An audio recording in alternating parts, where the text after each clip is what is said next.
Bonjour et bienvenue sur autoplus.fr pour découvrir le premier modèle 100% électrique de Ford. Et pour ce premier modèle, justement, la marque a décidé de l'intégrer à la famille Mustang et il s'appelle Mustang Mach-E.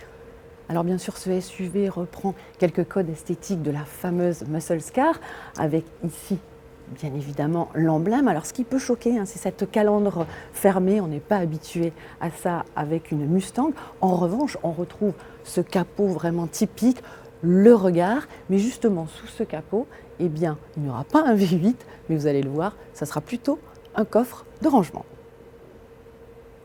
Côté gabarit, ce SUV mesure 4,71 m de long pour une largeur d'1,88 m et une hauteur d'1,60 m. On remarque ici quand même qu'il est bien musclé et puis il a aussi une petite particularité. Ici sur les portes, on voit qu'il n'y a pas de poignée classique, mais plutôt ce petit système ici de boutons pour déverrouiller que l'on retrouve également à l'arrière. Ça, c'est très original. À l'arrière, on retrouve également quand même des gimmicks de la Mustang, avec bien évidemment l'emblème. Il faut noter que nulle part sur cette voiture n'apparaîtra le nom Ford. Ici, c'est juste pour les images, mais ce sera l'endroit de la plaque. Mais nulle part n'apparaîtra le nom Ford. On verra uniquement le logo Mustang. Donc là, on reconnaît ces feux à l'arrière. Et puis, notez aussi cette ligne de toit plongeante qui lui donne énormément de dynamisme. À l'intérieur, on se rend compte que c'est vraiment extrêmement épuré. Il y a juste cet énorme écran tactile qui fait 15,5 pouces, ça fait à peu près 40 cm. Et puis ici, on a juste un petit compteur tout petit, c'est un petit écran de 10 pouces environ.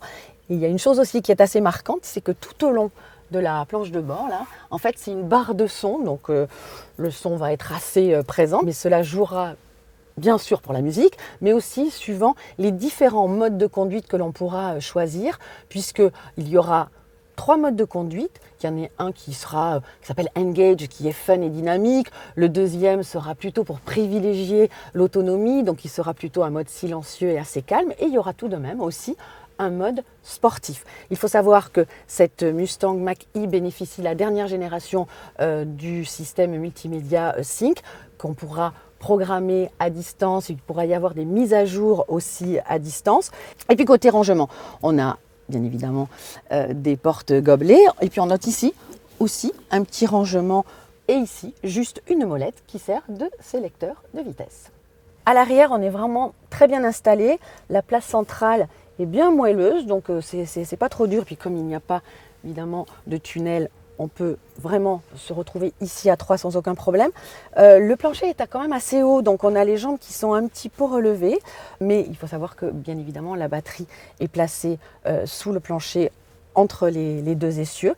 Mais sinon, en hauteur sous plafond, on bénéficie de pas mal d'espace, notamment dans cette version qui profite d'un toit vitré panoramique, puisque c'est une version First Edition.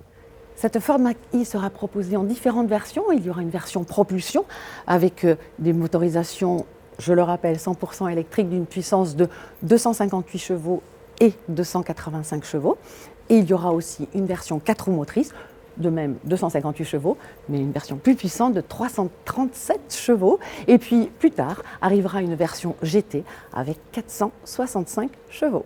On va parler également autonomie. Alors Ford annonce pour ce modèle une autonomie qui va varier entre 420 et 600 km. Cela dépendra bien évidemment des motorisations, des batteries, que ce soit une propulsion ou une 4 roues motrices. Et enfin, sachez qu'on peut déjà la réserver. Des pré-réservations étaient possibles sur Internet en versant un acompte de 1 000 €.